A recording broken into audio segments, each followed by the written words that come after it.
सरस्वती जी और उनकी बहू रश्मि के बीच एक दिन बहस छिड़ जाती है। आखिर किसका काम ज्यादा आसान है, बहू का या सास का? माँ जी, सास को काम ही क्या है, आपके सारे काम उंगलियों पे तो हो जाते हैं। कुछ भी। हाँ, हिसाब तो उंगलियों पे ही हो जाता है ना। अरे बेटा, ऐसा सिर्फ अभी लगता है, जो मुझे करना पड़ता है ना, वो तुझे करना पड़े तो समझ आएगा कि असली काम का पहाड़ कैसा होता है। ठेले बराबर वजन भी नहीं है आपके काम में, हर बात पहाड़ों के वजन की कर रही हैं आप। तू ऐसा करती ही क्या है घर में बेटा, ये तो बता मुझे। मैं थोड़ी ना कुछ करती हूँ, सब जादू से हो रहा है इस घर में।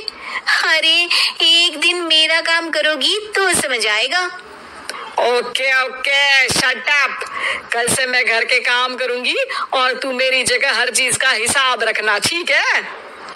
ठीक है, ये भी कर लेते हैं। ये सास बहू की डील के बारे में रश्मि के पति अमन को नहीं पता था और ना ही अमन के पिताजी सुरेश जी को। पर गेहूं के साथ साथ जैसे घुन भी पिस जाता है, ये दोनों भी पिसने वाले थे। सुबह अमन उठकर रेडी होता है ऑफिस जाने के लिए, तो पता है उसके कपड़े नहीं निकले हुए हैं। अरे रश्मि, तुमने मेरे कपड़े नहीं निकाले? अपनी माँ से पूछो ना, उन्हीं का काम है ये। अमन अपनी माँ के पास जाता है। अब मेरे कपड़े आज आप देने वाले हो क्या माँ? हाँ, देना तो मुझे ही चाहिए, पर तेरी बहू ने कपड़े धोने ही नहीं डाले, तो कोई भी धुला हुआ कपड़ा नहीं है बेटा। हैं? ऐसा क्यों? कपड़े तो धोने आप ही देते हो ना माँ? अरे बहू ने तुझे बताया नहीं, अब हम अदल बदल गए हैं, मैं अब बहू और तेरी बीवी सास। अमन परेशान हो गया। वो बिना इस्त्री के कपड़े पहनकर ऑफिस चला गया। सरस्वती जी अपने घुटने के दर्द के कारण झुककर घर साफ नहीं कर पा रही थी और ना ही खाना बनाना याद रख पाई। उधर रश्मि पहले ही दिन घर की चाबी घुमा चुकी थी और 300 रुपए का हिसाब अलग नहीं मिल रहा था।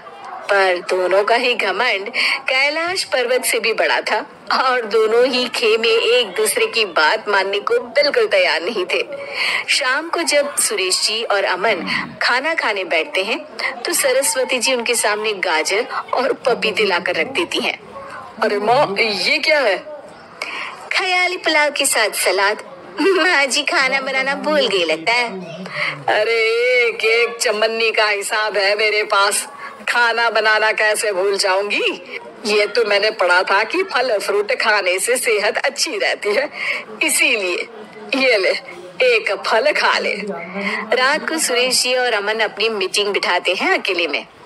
बाबूजी, इनकी लड़ाई के कारण ना हमें ठीक से खाना मिल रहा है, उल्टा करके सारे काम रुक गए हैं। हाँ बेटा, 2 भैंसों की लड़ाई में बेचारे खेत के पौधों का भी नुकसान हो रहा है। पर पापा, क्या बताऊं आपको, मैंने माँ को इस महीने की 2 तारीख को बिजली के बिल के पैसे दिए थे। आज बिल भरने के लिए मांगने गया तो पता चला कि रश्मि उन पैसों से गैस सिलेंडर ले आई।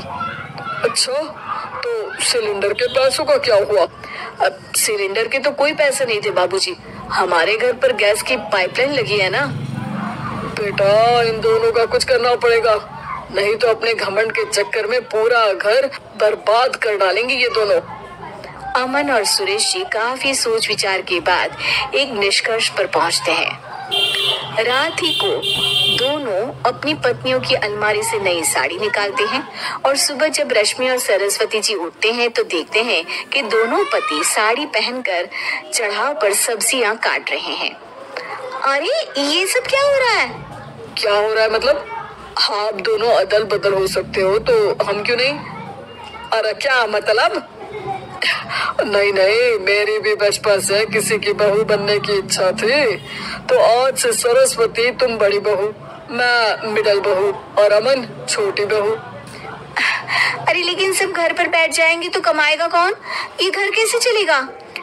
अब वो तो भैया या बाकी लोग जाने, अब हमने भी अदल बदल कर ही लिया है तो कुछ नहीं हो सकता। रश्मि और सरस्वती जी को समझ में आ जाता है कि उन दोनों की आपस की डील की वजह से इन दोनों को बहुत तकलीफ हो रही है और उनके ईगो ने दूसरों को कितनी यातनाएं दी है।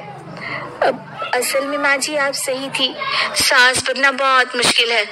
अरे हाँ बेटा, और तू भी, मुझसे तो नहीं हो पाया सब घर के काम, वापस बदल ले क्या?